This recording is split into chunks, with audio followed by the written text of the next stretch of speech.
Hi friends. हम कभी भी जॉब चेंज करते हैं, ठीक है। इन केस मैं भी जॉब चेंज करता हूँ या मेरा दोस्त लोग को भी चेंज करता हूँ, तो हम लोग का मोस्टली मैं तो ये मान के चल रहा हूँ, कोई भी जॉब चेंज करता है उनका पास एक परफेक्ट प्लान नहीं होता है कि जब भी हम लोग जॉब चेंज करते हैं तो हम लोग का कितना खर्चा होने वाला है, ठीक है। एक कंपनी टू और दूसरा कंपनी। तो हम लोग क्या सोचते हैं कि जब भी हम लोग जॉब चेंज करेंगे, इधर हमारा नोटिस पीरियड 3 मंथ कंप्लीट हो जाएगा, उधर जाके आराम से हम ज्वाइन कर लेंगे, ठीक है। तो हमको एंड हर कोई ऐसा स्ट्रगल फेस किया होगा, कभी वो जॉब चेंज करता है तो क्या क्या खर्चा आने वाला है। एंड जब भी वो खर्चा आ जाता है, वो हठात उसके लिए एक सरप्राइजिंग मोमेंट होता है एंड वो फाइनेंशियली वो हार जाता है उस टाइम, ठीक है। तो फिर वो दोस्त लोग से हेल्प मांगता रहता है, फैमिली से, घर से भी हेल्प मांगता रहता है। तो एक मैं छोटा सा वीडियो हूँ, वो मेरा पर्सनल एक्सपीरियंस है and also I have taken from my friends experience, ठीक है। तो एक वीडियो है। तो पहला मैं ये बताऊंगा स्टेप टू स्टेप, जब भी हम लोग जब छोड़ते हैं तो हम लोग को क्या एक्चुअली टेक केयर करना चाहिए, ठीक है। मेरे लिए ये जो भी 12 to 13 पॉइंट्स है रिकॉर्डेड, वो मैं आपको बताऊंगा। और ये भी मेरे को लगता है हर कोई जो भी जॉब चेंज करना चाहता है उसको हेल्प में आ जाएगा, ठीक है। तो पहला पॉइंट है, जब भी हम लोग जॉब चेंज करने के लिए जाएंगे, तो पहला क्या होता है कि हम फर्स्ट स्टेज में हम सोचते हैं कि नया कंपनी में इंटरव्यू दिए, फर्स्ट क्या हुआ, घर से हो गया, ठीक है। तो वहाँ पे क्या हुआ, सेकेंड फर्स्ट राउंड हो गया, तो सेकेंड राउंड होता है फेस टू फेस। तो सपोज कोई दूसरा सिटी में है लोकेशन ऑफिस का, नया कंपनी का, एंड आप एक दूसरा लोकेशन में बैठे हुए हो। तो वहाँ पे क्या होता है, वो बोलता है कि आप एक काम करो, we are giving you mail, तो आप फ्लाइट या ट्रेन टिकट करके आ जाओ। तो most of the time what we have doing, कि हम प्लेन टिकट करके आ जाते हैं, हम खुशी हो जाते हैं कि कंपनी तो पे करने वाला है, ठीक है। तो पहला है, जब भी सेकंड राउंड हम लोग का होता है तो कंपनी सेकंड या थर्ड राउंड होता है फेस टू फेस के लिए बुलाते हैं मोस्ट ऑफ द कंपनी। तो हमको ये टेक केयर करना पड़ेगा, पहला तो मेल कम्युनिकेशन एचआर से लेना है। दूसरा है, जब भी वो मोस्टली फ्लाइट में बुलाते हैं तो फ्लाइट में क्या होता है कि खर्चा होता है ज़्यादा, ठीक है। तो एक आदमी सपोज फ्लाइट में जाना आना करता है, तो वो फ्लाइट में आप मान के चलो, जाना आना एंड एक दिन वहाँ पे स्टे करने का लगभग का खर्चा 20 से 25 हज़ार हो जाता है। हो सकता है वो तुरंत आप बुक करेंगे तो वो 35-40 थाउजेंड तक भी जाता है। तो आपका पास ना पहला चीज है कि 40 थाउजेंड आपका पास उस टाइम भी होना चाहिए, ठीक है। कि एंड ये 40 थाउजेंड सपोज आपको 4 महीने के बाद मिलेगा, तो आपको कोई दिक्कत नहीं होना चाहिए। वाई मैं बोल रहा हूँ 4 महीना, क्योंकि बहुत सारा कंपनी भी चालाक है और लड़का लोग भी चालाक है, वो क्या करते हैं, इंटरव्यू दे के आ जाते हैं, बट क्या होता है वो ज्वाइन नहीं करते। तो कंपनी क्या करता है, वो बोलता है तुम आ जाओ, हम आपको पे कर देंगे, बट वो फिर से बाद में बोल देते हैं कि आपको हमारा कंपनी ज्वाइन करना पड़ेगा, देन हम आपको ये पे करेंगे, नहीं तो नहीं करेंगे, ठीक है। तो बहुत सारा छोटा कंपनी ऐसे हैं, वो बोल देते हैं ऐसे मुंह पे, ठीक है। तो आपको ये ध्यान में रखना पड़ेगा जब भी आप चेंज करते हो कंपनी, तो ये जो अमाउंट है 40,000 50,000 जो भी खर्चा होने वाला है वो आपका पास होना चाहिए। एंड ये पैसा आपको सपोज आप ज्वाइन नहीं करते तो मिलेगा नहीं। अच्छा कंपनी है, बहुत बड़ा ग्रुप है, तो वो दे सकते हैं, बट वो हो सकता है वो 4 मंथ के बाद देंगे, ठीक है। तो इसके लिए आपको रेडी रहना पड़ेगा। इसमें मैं कोई भी कंपनी का नाम मतलब नहीं बोलता हूँ। अच्छा, बहुत सारा अच्छा कंपनी है, बड़ा ग्रुप है, जो तुरंत वो 1 to 2 डेज या 3-4 डेज में प्रोसेस कर देते हैं। बट बहुत सारा कंपनी होते हैं, उनको समय लगता है। उनका जो स्टैंडर्ड अप्रूवल टाइम रहता है 15 से 20 दिन या 1 महीना रहता है, तो उसके लिए भी आपको रेडी रहना पड़ेगा, ठीक है। सेकंड, क्या खर्चा होता है जब आपका सिलेक्शन हो गया सेकेंड राउंड में, एचआर बोलता है आपको करना पड़ेगा हेल्थ चेकअप, ठीक है। तो हेल्थ चेकअप में आपका इंडिया में नॉर्मल जो हम लोग का खर्चा होता है, एचआर क्या करता है कि एचआर हमको बोल देता है you just go to that medical and situated in that locations. But आपको जब उधर जाता है आपको पता चलता है कि अरे मेरे को तो 5,000 का खर्चा हो गया यहाँ पे भी, और but I am not plan, ठीक है। तो कभी भी ऐसा होता है तो आपका पास ये 5,000 अमाउंट होना चाहिए, 5 से 10,000, डिपेंड अपन हॉस्पिटल, कि आप वहाँ पे मेडिकल चेकअप कर लो। एंड ध्यान रहे, ये जो मेडिकल का चेकअप का पैसा 100% आप जब ज्वाइन करोगे तो भी आपको मिलेगा। That means this amount will get after 4 months, 3 month notice period and 1 month after joining. That may they will process at the time of your first month joining new company में, ठीक है, या हो सकता है नेक्स्ट मंथ मिले, तो उसके लिए आपको रेडी रहना पड़ेगा। थर्ड क्या होगा आपका, जब भी आप करंट लोकेशन में आप छोड़ते हो तो उसके लिए आपको क्या करना पड़ेगा, आपका सारा जो घर का सामान है, जैसे बेड हो गया, रेफ्रिजरेटर हो गया, बाइक कार जो भी है, आपको फर्स्ट पे करके जाना पड़ेगा, ठीक है। जो भी हम लोग का ये रहता है जैसे ट्रैवल एजेंसी हो गया या दूसरा जो ये होता है जो शिफ्ट करते हैं सामान वगैरह, तो वो एजेंट से क्या करना पड़ेगा, उनसे कोटेशन लेना पड़ता है, 3-4 कोटेशन। तो आप मिनिमम मान के चलो पहले आपको 25 से 30 हज़ार रुपया आपका पास होना चाहिए इंडिया में कोई एक लोकेशन से दूसरे लोकेशन को भेजने के लिए, मिनिमम 30,000 टैक्स फैक्स लगा के, ठीक है। तो ये हो गया आपका आपका जो रूम का जो भी सामान है, किचन सामान हो गया, बुक्स हो गया, या कोई भी टेबल चेयर बेड्स, ठीक है, वो सब एक स्टेट से दूसरा स्टेट या एक सिटी से दूसरा सिटी को ट्रांसफर करने के लिए आपको वो जरूरत पड़ता है, ठीक है। उसका बाद और क्या पड़ता है, इसमें और एक तो चीज़ एडिशन होता है जो मोस्ट ऑफ द जो एजेंसी बताते नहीं है, क्योंकि इसमें एक इंश्योरेंस भी ऐड होता है। इंश्योरेंस क्या करता है, आपका न्यू कंपनी मोस्टली पे करते हैं, तो उसके लिए आपको पहले लेना पड़ेगा, ठीक है। तो उसके लिए भी आपको 1 to 2,000 आपको पे करना पड़ेगा, ठीक है। तो ये हो गया थर्ड नंबर जो खर्चा होने वाला है। फोर्थ क्या पॉइंट मैं आपको बताने वाला हूँ, एनओसी का खर्चा। सपोज आप बेंगलोर जाते हो, पूना जाते हो, या कहीं पे भी जाते हो, वहाँ पे क्या होता है, एनओसी लेके आपको जाना पड़ेगा, नहीं तो ट्रैफिक पुलिस बहुत टाइम में पकड़ते रहते हैं कि रोड टैक्स नहीं दिए हो, ये नहीं दिए हो, ठीक है। तो एनओसी जो लोगे, तो करंट लोकेशन में जब एनओसी लोगे तो मान के चलो बाइक हो या स्कूटर हो, 10,000 का खर्चा होता है। 10,000 में ऐसे अप्रोक्स अमाउंट इसीलिए बोलता हूँ क्योंकि आपका जाने आने का आरटीओ का खर्चा एक बार में होगा नहीं, 2-3 बार जाना पड़ेगा। दूसरा है वहाँ पे आपका पास समय नहीं होगा तो किसी ब्रोकर का पकड़ोगे, ठीक है, वो भी कुछ पैसा लेगा। तो ऐसे होके मिनिमम एक अप्रोक्स अमाउंट लेके चलिए वहाँ पे देने के लिए। तो वहाँ से एनओसी आ गया। फिर क्या खर्चा हो सकता है, फिफ्थ नंबर, आप सबका याद होगा कि जिसका भी हमारा जो सैलरी पीरियड रहता है वो क्या होता है, 20 से 20 रहता है, ठीक है, 20 से 20। सपोज आपका लास्ट वर्किंग डे 20 से पहले आता है, याद रखना, जब भी आपका लास्ट वर्किंग डे, ठीक है, 20 से पहले आता है तो क्या होगा, आपका previous 1 month and current month, जिस दिन लास्ट वर्किंग डे होगा करंट मंथ का सैलरी आपका होल्ड होता है। दैट मीन्स एग्जाम्पल के लिए सपोज आपका 15 तारीख आपका लास्ट वर्किंग डे है, तो आपको मिनिमम 45 डेज का सैलरी आपका होल्ड होगा।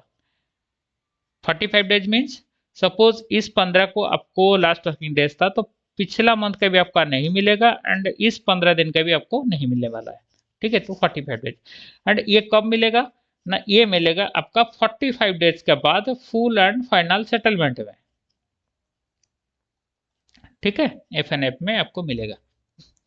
तो ये आपको रेडी रहना चाहिए कि लास्ट जो 1.5 महीना है मेरे को नहीं मिलेगा, मेरा पास जो भी पैसा होगा वो पैसा में मैं चलूंगा। ये होगा फिफ्थ।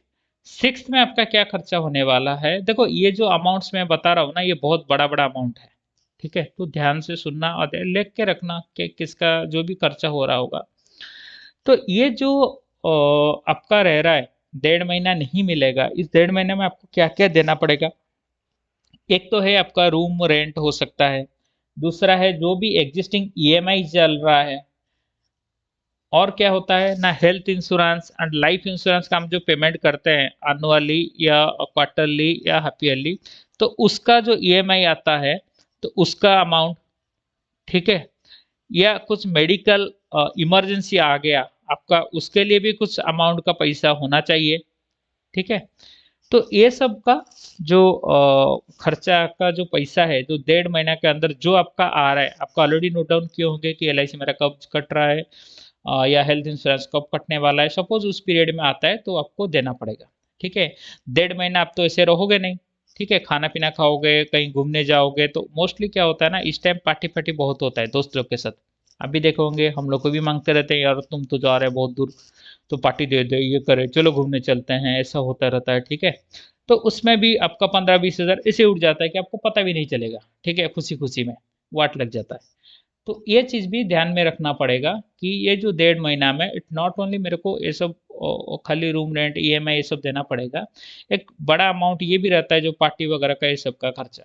ठीक है, उसका बाद क्या हो गया, आपका आ गया लास्ट वर्किंग डेज। जब लास्ट वर्किंग डेज आपका हो जाता है तब होता है आपका फैमिली शिफ्टिंग। पहले क्या होता है, सपोज कोई दूर जाता है तो पहले क्या होता है, वो अपना फैमिली को तुरंत ट्रांसफर नहीं करता है, वो पहले खुद जाता है। और ऐसा भी हो सकता है वो कुछ समय अपना गांव चला जाता है घूमने के लिए, 7 to 10 डेज माइंड रिफ्रेशमेंट के लिए। तो जो सपोज कोई आदमी अपना गांव लेके फैमिली जाता है माइंड रिफ्रेशमेंट करने के लिए, जाना और आना दोनों का खर्चा पास में होना चाहिए, एंड रिफ्रेशमेंट का खर्चा अलग। ठीक है, दूसरा हो गया आपका पीरियड पूरा, आपको ज्वाइन होना है न्यू कंपनी, तो उसके लिए आपको आना पड़ेगा फ्लाइट में या ट्रेन पे। जब आप फ्लाइट में आओगे, पूरा फैमिली जब शिफ्ट करोगे, ये पैसा आपको कंपनी तुरंत नहीं देने वाला है, वो देगा 1 महीने के बाद या 2 मंथ के बाद। क्यों? क्योंकि हर कंपनी का एक रहता है, पीरियड रहता है कि 10 डेज के अंदर suppose you are submitting the bills, then the current month they will proceeding for the salary, otherwise you have to wait for the next month। ठीक है, तो आपको क्या करना पड़ेगा वहां पे, फिर आपको फिर वहां पे क्या करना पड़ेगा, आपको ये भी खर्चा आने पड़ा है, एक बड़ा खर्चा 30-40 हज़ार का इधर भी खर्चा हो जाता है, जो आपको पता नहीं चलता है। अब आप चले गए कंपनी, कंपनी में पहुंच चुके हैं। अभी कंपनी में पहुंच से पहले अब होना है फैमिली शिफ्टिंग के लिए, आपको पहुंचना है गेस्ट हाउस। ठीक है, अब आ गया 8 नंबर खर्चा। ठीक है, गेस्ट हाउस में आप पहुंच गए या कंपनी प्रोवाइडेड होटल में पहुंच गए, जो होता है 10 से 15 दिन का। करेक्ट, तो ये जो 10 से 15 दिन आप पहुंच गए हैं, यहाँ पे होता है आपका हॉस्टल और guest house free, but fooding रहता है चार्जेबल मोस्टली कंपनी में। तो ये जो फूडिंग आपका रहेगा, उसके लिए आपका 15 दिन का पैसा आपका पास होना चाहिए, क्योंकि आप आपका फैमिली को लेके आए हो, भूखा तो नहीं रखना है। तो इसके लिए आपका पास पैसा होना चाहिए। ठीक है, ये 15 दिन का पैसा आपका पास होना चाहिए, क्योंकि आपको पेड करना पड़ेगा गेस्ट हाउस को या होटल को। उसका बाद आ गया 9, आप ला चुके हैं गाड़ी एक सिटी से दूसरा सिटी, तो यहाँ पे फिर करना पड़ेगा एनओसी डिपॉजिट। ठीक है, एंड न्यू आरसी आपको कलेक्ट करना पड़ेगा। जब यहाँ पे भी आप आरसी कलेक्ट करने जाओगे या एनओसी डिपॉजिट करोगे, यहाँ पे भी लगने वाला है खर्चा जो हुआ है उधर। क्यों, इधर क्या खर्चा है, यहाँ पे देना पड़ेगा आपको रोड टैक्स, प्लस जो भी आरटीओ का चार्जेस रहता है वो आपको देना पड़ेगा, प्लस ब्रोकरिंग चार्जेस, क्योंकि आप 3-4 बार जा नहीं पाओगे, दूर होगा आरटीओ, तो आपको पे करना पड़ेगा इधर पैसा। तो इधर भी 10 से 15 हज़ार आपको ऐसे उड़ जाएगा, पता भी नहीं चलेगा। ठीक है, उसका बाद आप 15 दिन चल गया, बीत गया 5 स्टार होटल में या 3 स्टार होटल में, अब आ गया कंपनी बोला कि बेटा अब अपना घर ढूंढ लो। आप जाओगे घर ढूंढने के लिए। ठीक है, तो ये मिल गया आपका घर, एक घर में आपको फैमिली को बैठाना है। तो ये जो घर में आप बैठाओगे, घर का जो रूम का ओनर बोलेगा, भाई साहब जैसे पूना या दूसरा सिटी में, कि 3 मंथ का deposit plus 1 month brokering charges. Suppose आप बड़ा सिटी में जा रहे हो, बेंगलोर, वहां पे 6 साल या 1 ईयर का रहेगा, प्लस 1 मंथ का ब्रोकरिंग चार्जेस। तो सपोज 3 मंथ 3+1 का रहता है, तो 50 हज़ार का आप मान के चलो, 6 और 1 ईयर का आपका 1.5 लाख मान के चलो। ये हो गया आपका खर्चा। ठीक है, तो ये देना पड़ेगा उसको, प्लस इसका बाद आपका आ जाएगा क्या, कि रूम एग्रीमेंट। ओके, उसका बाद और क्या खर्चा होने वाला है, तो ये हो गया। अब तो अभी घर शिफ्ट कर चुके हो, अपना घर मिल चुका है, अब क्या होगा, 15-20 दिन आपको खुद को फैमिली के साथ चलना पड़ेगा, इसके लिए आपको चाहिए पैसा। ठीक है, क्योंकि फैमिली तो ऐसे भूखा रहेंगे नहीं। तो आपको जुगाड़ करना पड़ेगा पैसा।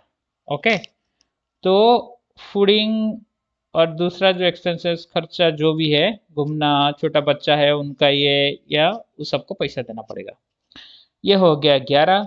12 नंबर में क्या है आपको मैं बता दूं, जब आप एक ओल्ड कंपनी से न्यू कंपनी आप जाते हो, वहां पे क्या होता है आपका, तुरंत हर चीज नहीं होता है। तुरंत हर चीज नहीं होता है मतलब मेडिकल जो हेल्थ इंश्योरेंस होता है वो तुरंत नहीं होता है, इट विल टेक टाइम।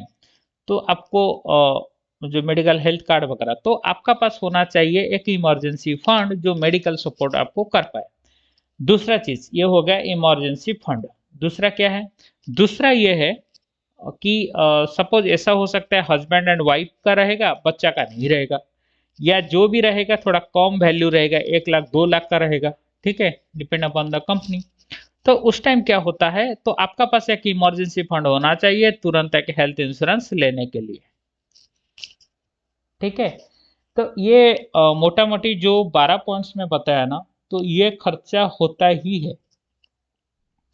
इसको छोड़ के, ठीक है, आपको ये ध्यान रखना पड़ेगा, आपका जो भी आपका ईएमआईज वगैरह चालू है, क्योंकि ये सब जितना भी सब पैसा मैं इधर बताया ना, ये पैसा तो आप किसी से उधार लेकर आए होंगे, कुछ किए होंगे, फिर आपको ना 1-2 महीना तो कैसे झेलना पड़ेगा, क्योंकि ये सारा जो पैसा आप दिए हो इसको इधर मिलते मिलते रिकवरी होते होते आपको लग जाएगा समय, ठीक है।